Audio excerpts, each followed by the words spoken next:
जय स्वामीनारायण। प्यारे भक्तजनों, अभी जो आपको यहाँ से कथा सुनाई जाती है, भगवान स्वामीनारायण का दिव्य जीवन की गाथाएं, भगवान पुरुषोत्तम नारायण का दिव्य लीला चरित्र, ये भगवान स्वामीनारायण के जो दिव्य मुक्तजनों थे, जिन्होंने ये दिव्य ग्रंथों का निर्माण किया था, और वो भी अति दिव्यता से ये ग्रंथों का निर्माण हुआ था। खास करके भगवान स्वामीनारायण के महान मुक्त संत वैराग्य मूर्ति सद्गुरु निष्कुलानंद स्वामी थे। निष्कुलानंद स्वामी पूर्वाश्रम में लालजी भाई सुथार थे। भगवान स्वामीनारायण ने जब उनको संत दीक्षा प्रदान करी, और उस समय में भगवान स्वामीनारायण ने उनको ग्रंथों का रचना करने का आदेश दिया। खास करके गरुड़ पुराण के आधार पे यमदंड रचना, यमदंड ग्रंथ, जीवात्मा जब पाप करके मृत्यु लोक से विदाई होता है, और अगर कोई पापी जीव यमपुरी में जाता है, तो यमपुरी में उनको क्या क्या नरक में दुख भोगना पड़ता है,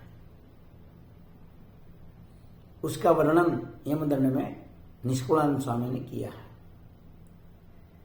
यमपुरी में क्या क्या कष्ट होता है।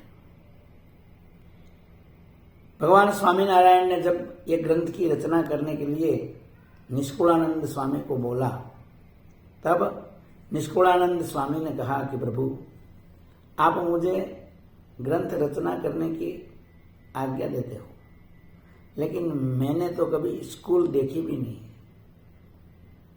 मैं एक अक्षर भी पढ़ा नहीं, मैं ये ग्रंथों की रचना कैसे कर सकता हूं। तब भगवान स्वामीनारायण ने कृपा करके निष्कुलानंद स्वामी का मस्तक ऊपर हाथ रखकर बोले।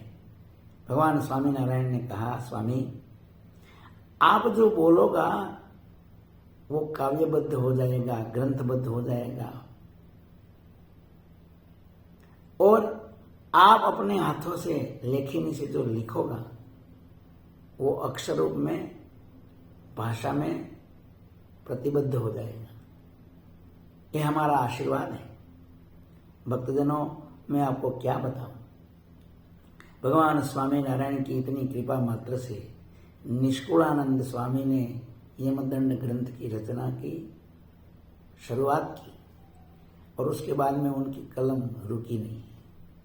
उन्होंने 20-20 ग्रंथ बना दिया। उसको निष्कुलानंद काव्य भी कहते हैं और 20 ग्रंथ भी कहते हैं, जो बिल्कुल अनपढ़ थे।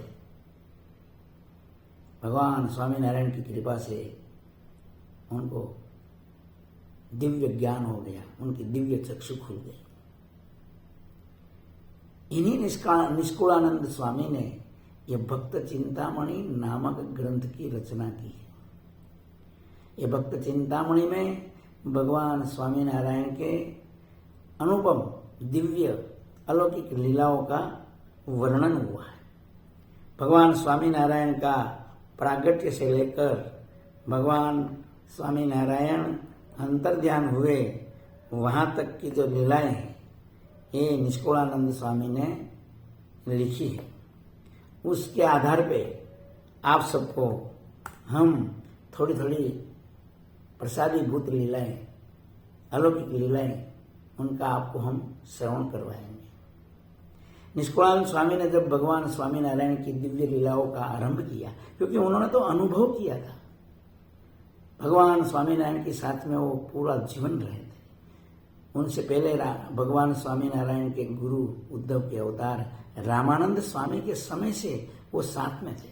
कभी संजोग मिलेगा तो आपको भगवान स्वामीनारायण का ये दिव्य संत निष्कुलानंद स्वामी, उसकी पूरी जीवन गाथा का हम आपको श्रवण कराएंगे। अभी अपने भगवान स्वामीनारायण की लीलाओं में प्रवेश करना है। वैसे अपने बद्रिकाश्रम तक तो आ गए, लेकिन अब भगवान स्वामीनारायण की लीलाओं का रसपान कराते हुए, ये ग्रंथ का लेखन करते हुए, जब भगवान स्वामीनारायण की कथाओं का, उनकी दिव्य लीलाओं का गान करते समय ये अवसर जब आया निष्कुलानंद स्वामी के पास में, तो निष्कुलानंद स्वामी का हृदय में एक आनंद की अनुभूति हुई। अपना इष्ट देव की लीलाओं का गान करने में भगवत भक्त और संत को अत्यंत आनंद होता है। उससे उनका जीवन में दूसरी कोई विशेष आनंद की बात ही नहीं होती। इस प्रकार के हनुमान जी के लिए भगवान राम की लीलाओं का आस्वादन करना, उनकी सेवा करनी, उनका स्मरण करना, वही उनका जीवन का परमानंद है।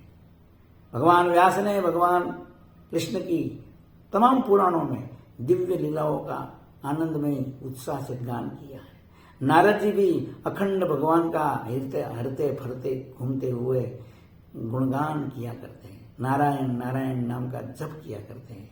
इसी प्रकार निष्कुलानंद स्वामी को जब ये भक्त चिंतामणि, ये भक्त के लिए चिंतामणि समान ये ग्रंथ की रचना करने का जब अवसर आया, तो उसका हृदय में एक प्रकार का आनंद, उत्साह, उल्लास जो प्रकट हुआ ने, वो मैं आपको पहला सुनाता हूं।